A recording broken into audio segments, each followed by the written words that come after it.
At first it was hard. I don't know how else to put it.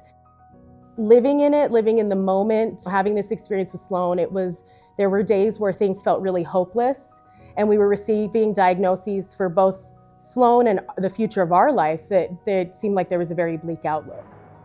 Sloan was born at McKay Hospital, and then she was life-flighted from McKay to Primary Children's. And while there, she was diagnosed with profound deaf blindness. Eventually, she received a genetic diagnosis of Charge syndrome. Resources from Weaver, resources from the Utah School for the Deaf and Blind, they all started to show up at our house. Therapists, nurses, medical professionals. And suddenly this world opened up where we realized Sloan's life was so enriched and so rewarding, and she had such a future ahead of her. And since then, those hopeless days have just turned into hope now. Like, we just live such a fun, high quality of life.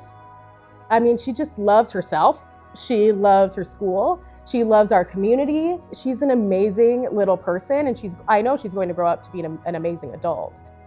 As time has gone on, as she's gotten older, I thought maybe when she was a year, I couldn't love her anymore. But as she's gotten older, I just love every stage of her life and what she brings me.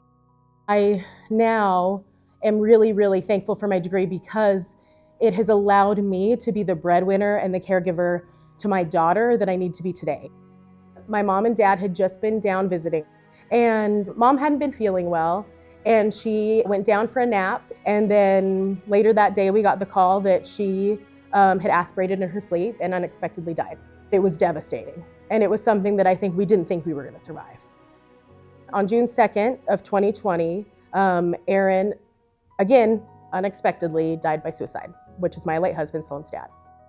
That was a point where Kassie and I, we were just like, we're really not going to make it now. How do you make it? Kassie quit her job to help me and Sloan, having lost husband and mom, trying to navigate it all. And it was a really dark, hard time. And as Kari and I were trying to think of things to remember mom, I said, well, scrunchies are back.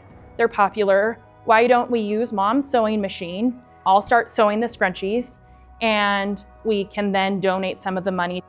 We just love each other so much, and again, have become so close. And I think mom truly would just be so proud that her and I have come together. After so much happens, you can have different responses, whether you completely shut down, guard yourself off from the world. But I think we kind of took that as an opportunity of, again, how can we honor mom and how can we make a bigger impact in the community? There's a bench at Cafe Mert in memory of our mom. And so if anything, you can go and sit there and read a book, something with intention. Mom always talked about intention and loved her education, took pride in that. And so something intentional to just sit there, think of her, be with nature, and read an article, read a book, grow your mind a little bit. I think that would be meaningful, just in honoring our experience, mom, and why we're here. It goes back to community work. It goes back to the things that make a difference. I think that's what now life is about. I want to do right by Sloan. I want to do right by mom and Aaron.